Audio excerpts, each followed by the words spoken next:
নমস্কাৰ এই মুহূৰ্তত লৈ আহিছো বহুকেইটা গুৰুত্বপূৰ্ণ খবৰ যদিহে প্ৰথমবাৰৰ বাবে আপুনি আমাৰ এই চেনেলটো চাইছে তেন্তে সাবস্ক্ৰাইব কৰি এটা লাইক কৰি দিব প্ৰথম খবৰ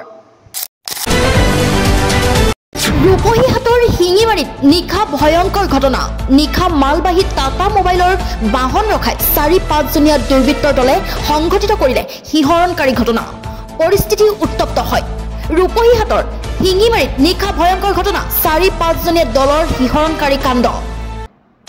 ৰূপহীহাটৰ শিঙিমাৰীত নিখা ভয়ংকৰ ঘটনা সংঘটিত হৈছে 4-5 জনীয়া দুৰ্বৃত্তৰ দলে ডকাইতি কাণ্ডৰে বৃহৎ আক্ৰমণ কৰে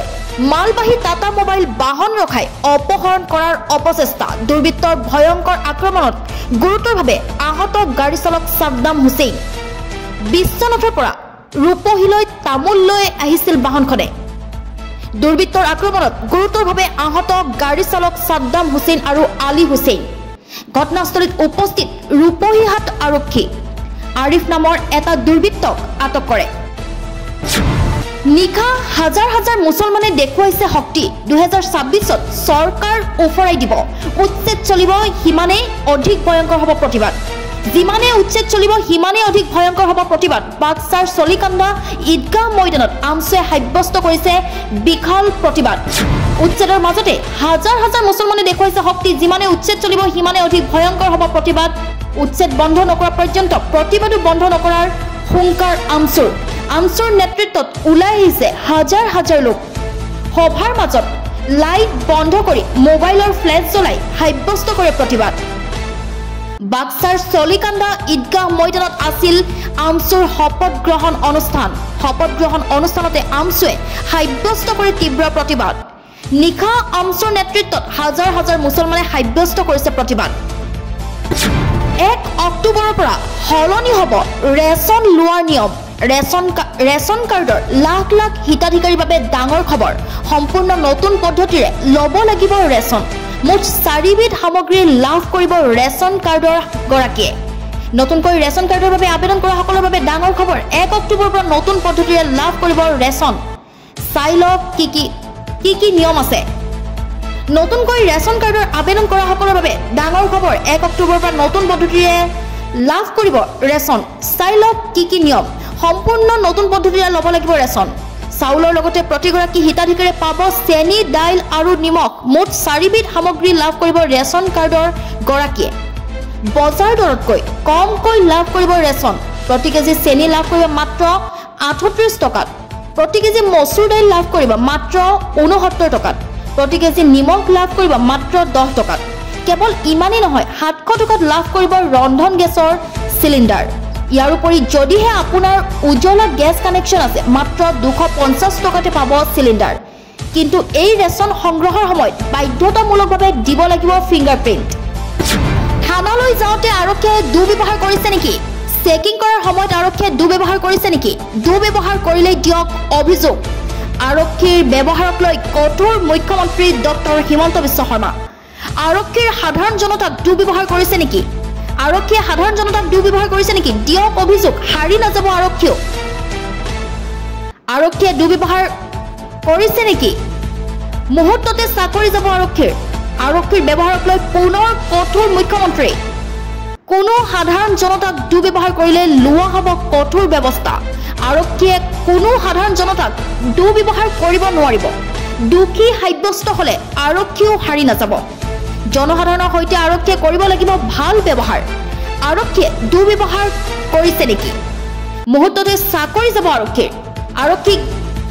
ব্যৱহাৰক লৈ পুনৰ কঠোৰ মুখ্যমন্ত্ৰী কোনো সাধাৰণ জনতাক দুৰ্ব্যৱহাৰ কৰিলে লোৱা হ'ব কঠোৰ ব্যৱস্থা আৰক্ষীয়ে কোনো সাধাৰণ জনতাক দুৰ্ব্যৱহাৰ কৰিব নোৱাৰিব মিয়ালেণ্ড সন্দৰ্ভত মুখ্যমন্ত্ৰীয়ে কি ক'লে শুনক মিয়ালেণ্ড হোৱাত কোনো আপত্তি নাই আমি সহায় কৰিম মিয়ালেণ্ড কৰাত কিন্তু মিয়ালেণ্ড অসমত নহয় বাংলাদেশত হ'ব মিয়ালেণ্ডটো হ'ব পাৰে মিয়ালেণ্ডৰ হোৱাটো কোনো আপত্তি নাই কিন্তু মিয়ালেণ্ডটো আমি বাংলাদেশত পাতি দিম এণ্ড আমি হেল্পো কৰি দিম মিয়ালেণ্ডটো হ'ব পাৰে মিয়ালেণ্ডৰ হোৱাটো কোনো আপত্তি নাই কিন্তু মিয়ালেণ্ডটো আমি বাংলাদেশত পাতি দিম এণ্ড আমি হেল্পো কৰি দিম মই লখিমপুৰত চলিব পুনৰ বৃহৎ উচ্ছেদ অভিযান 7 দিনৰ ভিতৰত ঘৰ খালী কৰক উচ্ছেদ কৰিবলৈ প্ৰশাসনে জাৰি কৰিলে জাননী জাৰিৰ পিছতেই বেদখলকাৰীৰ হাহাকাৰ লখিমপুৰত চলিব পুনৰ উচ্ছেদ 7 দিনৰ ভিতৰত ঘৰ খালী কৰক লখিমপুৰত চলিব পুনৰ বৃহৎ উচ্ছেদ অভিযান 7 দিনৰ ভিতৰত ঘৰ খালী কৰক উচ্ছেদ কৰিবলৈ প্ৰশাসনে জাৰি কৰিলে জাননী উত্তৰ নাওবৈচাৰ ৰাজচক্ৰৰ অন্তৰ্গত ফুকন দলনি ৰাজগাঁৱৰ চৰকাৰী সংৰক্ষিত পথাৰ গুচৰণীয়া পথাৰৰ ভূমিত চলিব উচ্ছেদ বেদখলকাৰীক 7 দিনৰ সময়সীমা বান্ধি দিছে জিলা প্ৰশাসনে জাননী জাৰিৰ পিছতে হাহাকাৰ লাগিছে বেদখলকাৰীয়ে ভাঙি দিছে ঘৰ দুৱাৰ অসমত কোনো মিয়ালেণ্ড হ'বলৈ দিয়া নহ'ব অসমত মিয়ালেণ্ড বিচৰা সকল সংখ্যালঘু ৰাইজৰ অভিভাৱক নহয় উচ্ছেদিত পুনৰ সংস্থাপন দাবী কৰি ৰেজাউল কৰিম চৰকাৰৰ ডাঙৰ মন্তব্য অসমত গাজা সদৃশ পৰিৱেশ সৃষ্টি হৈছে মিয়ালেণ্ড কোনো সংখ্যালঘু মানুহে দাবী কৰা নাই উচ্ছেদিত পুনৰ সংস্থাপন বিচাৰি আমচুৰ দাবী অসমত কিমান মানুহ ভূমিহীন হৈছে গৃহহীন হৈ আছে সকলো তথ্য প্ৰকাশ কৰক মুখ্যমন্ত্ৰী ডক্টৰ হিমন্ত বিশ্ব শৰ্মাই জিলাই মুখ্যমন্ত্ৰীয়ে কৰক ছাৰ্ভে ব্ৰহ্মপুত্ৰৰ কবলত পৰি ভূমিহীন হোৱাৰ পিছত 50-60 বছৰ নতুনকৈ এই মানুহখিনি ক'ত আছে